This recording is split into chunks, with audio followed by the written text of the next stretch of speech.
প্ৰথমে দাইলখিনি এনেকৈ অলপ মানে অকণমান চ'দা খাৰ দি প্ৰথমে দাইলখিনি বইল কৰি লৈছোঁ আৰু এইফালে কচু বইল কৰি ল'লোঁ। এইফালে দাইল বইল কৰি লৈছোঁ। তাৰপাছত আকৌ মই দাইলখিনি ভাজিম।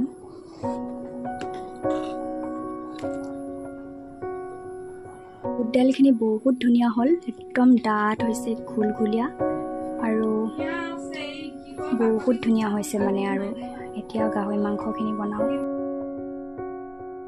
আৰু ফাইনেলি মোৰ এতিয়া বুট দাইলখিনি হৈয়ে গ'ল।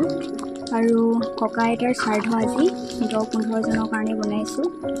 ৰুটিৰ লগত দিবলৈ বুট দাইল, কচু আৰু গাহৰি আৰু ব্ৰইলাৰ বনাম।